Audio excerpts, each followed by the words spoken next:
back to the channel and welcome back to part 2 of the DIY Flightwall. Yeah, got it sitting down here on the floor, just letting it cycle through some stuff, testing it. And in this video, I guess the first thing I should address is the fact that this is only half the size of what they advertise on the GitHub as how for the DIY project. And mostly because, well, it doesn't display information beyond about the first half it anyways. So this is a modified programming I'm using from GitHub, and I'll put a link to all that in the description below, where somebody has modified the code and chopped it in half because you didn't need the full size board because, well, it didn't display any information. If you're smart enough, there's all kinds of information that is pulled from FlightAware. You could go in and add all kinds of more stuff to this if you want, but I'm not a programmer. I'm just doing what's supplied online. But yeah, in this video, I'm going to take you to the workshop and I'm going to show you the bezel I made in the custom diffuser. Now this is Rev 1 we're looking at right now. We're going to put Rev 2 together, and hopefully the goal with Rev 2 is to get rid of these gaps in it. And to do that, and I don't know if you can see that, but there, don't know, there's the panels in the back. They all sit inside of a grid frame, and you can zoom in, you can see the grid there. And this print, I actually printed the white diffuser material and then printed the grid right to it with a color or filament swap in my P1S. But yeah, so what I've done is for the new version, we've printed the diffusers as individual pieces. I made them a little bigger, so instead of being 3 high, they're only 2. And yeah, we'll glue the framework together and then glue the diffuser panel on top of the framework. And depending on how long the video runs, I'll actually get into the assembly. If we get a little long, well, I'll do a secondary assembly video and you can follow along with that one after this one. So let's jump over into the workshop and we'll get started. Okay, in the workshop. So as you can see, I've got some pieces printed for the grid. This is a corner piece, as you can tell, because it's got the solid border on 2 sides. So there's 4 of those. And then there's this one with the single.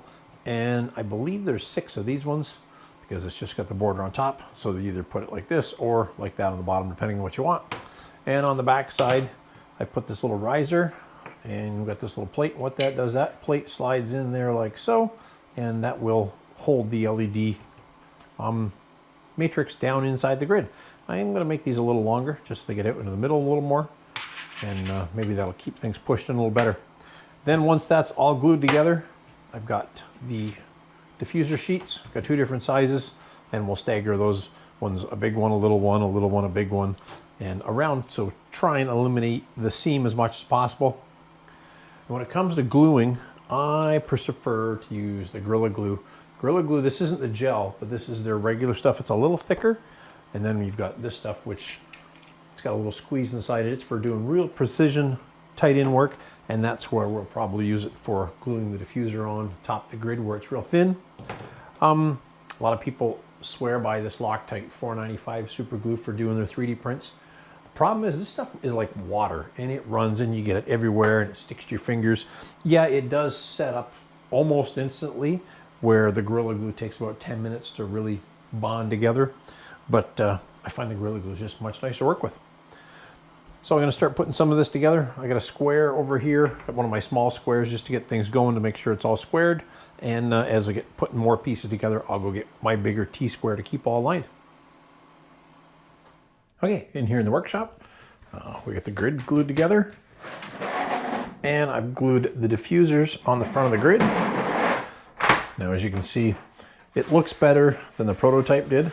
Still got some gaps in here. What I'm going to do, just got some cheap silicone, make sure it's white, and I'm just going to take a little bit of silicone and just wet this area just a little bit so it slides and drops in. I'm going to use a little bit of white silicone to fill those gaps in. Okay, so I got all the seams sealed up. Now, this one still didn't turn out right. This corner's lifted for some reason. It didn't glue right, not quite sure what that's about. But when I pick this up and try and, let me get this and hold it in front of the window, see, it's pretty well hidden, which would be good because, of course, you're going to hang this on the wall. And let me find a spot on the wall here to put it up against. So when you're going to put it up on the wall, something like that, yeah, they'll be hidden pretty well. So I'm going to let that dry up for a minute. When we get that dries, I'm going to take, and we made a nice framework for it. So So that'll fill the corners up in the frame. So I'm going to get that glued together, and then we'll flip it over and we'll start the install of the electronics. Okay, now it comes with the drawing showing you how to lay this out. And what I've discovered from some trial and error, this is not looking at the back of the panel. When you look at how this is all daisy chained, you actually have to think of that as you're seeing through the panel, and it's kind of more like that. So when you hold it up to a light, you can see that that's the front of the far right panel where you start at and work your way across.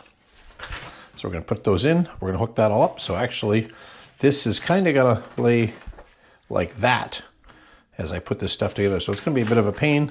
You got to kind of hold it behind yourself and keep comparing. Okay, everything's in and tied together.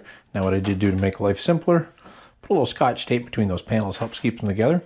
But as you can see, looking at the way the drawing goes, this shows we start on the bottom on the left side, which we did here. However, you see it shows this one free. And that's because, like I said, this image is reversed.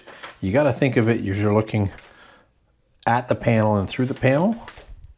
So how this actually starts is our green arrow starts here. This will be our input. This will bring power in. And then we jump over and then we do the snake pattern all the way through. Now, and I'll throw the video up here. I did actually, on the prototype, I put my amp meter on it, and best I could get out of it was about 1.7 amps, maybe right around 2 amps. I'll turn the intensity up a little bit more maybe. And originally I was going to tie all the power lines together and run them down the center, that way to help distribute the power easier through it. However, if we're only talking less than 2 amps, I'm going to bring everything right in through there, and we'll run it on a single line. And these I'll either, some of them you got to watch the way they came. You can see the ends are stripped back a little bit, and that is possible. You could short that out. You don't want to do that. So I'm going to cut them all back. I may actually get the soldering iron out and just pop those right off. And what we've got these, and these will drop into the gap right here, in underneath that little spot I've got all the way around. And that will help lock the panels in place. So I'm going to go ahead and do that. We'll get all these cleaned up, and then we'll hook up the ESP32 board and we'll turn things on. Okay, we're into wiring now. So there's our 5-volt power supply. Feeds 5 volts right to the LED panel, and then it also jumps across, and I'm sorry, I'm trying to hold the camera close enough, get enough light to see this. 5 volt over the ESP board, then 5 volts comes down to the level shifter, and then as well we pick up output 25 and the 3V3 and run it into the level shifter as well. That's kind of what I've got going on. So this is my test power supply. I'm going to track something better down eventually. Put some nice furls on there to keep everything good and locked. So 120 in, and then our 5 volt out to the board, 5 volt over to our ESP, and this is our signal line. We've got some nice, this is 18 gauge 3-wire with a nice jacket on the outside of it. It's actually white, so it'll look good if you want to hang this on a wall and track this down a corner. You'll be able to hide it well. So that comes over. So we're into power into our ESP board. There's our IO25 coming out. And I found this on Maker World, actually. Really nice little box for holding this, keeps it in track. I haven't found anything to keep the level shifter under control. Now these guys, they are tiny. Like there it is sitting on the end of my index finger. That's a teeny tiny thing. I'm thinking maybe if I just get rid of the blocks and we'll just solder directly to that, I can probably glue it right upside down to the top of that thing or something like that and put it right inside the box. But yeah, so our IO25 into our level shifter. We've got 5 volts coming out of the ESP board, just jumping over back to the level shifter as well. And then the blue wire is our 3V3 line.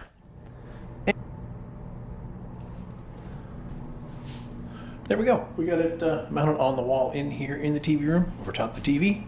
And I gotta clean this up a little bit, of course. The cord's just hanging out of it right now. I gotta pop the plastic track off that all the cables for the TV run in, and then we can get it down there and clean it up out of the way.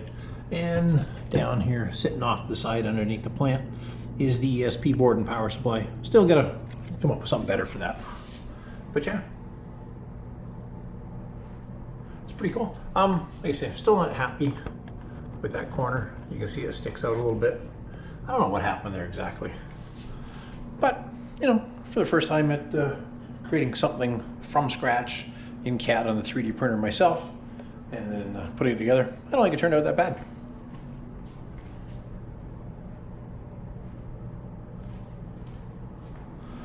Now I do have it running on I got a smart plug that I can turn on and off with an app on my phone, because when you sign up with FlightAware to get the IP information, you have to provide a credit card or PayPal information to them, because the first 1,000, I don't know if it's 1,000 inquiries or the first 1,000 responses are free.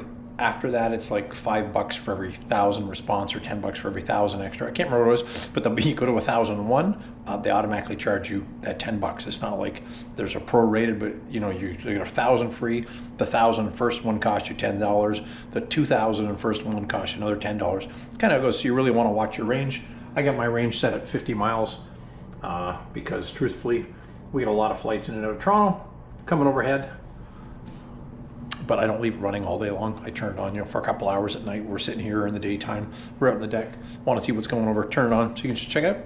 Anyways, thanks for watching. See you next time.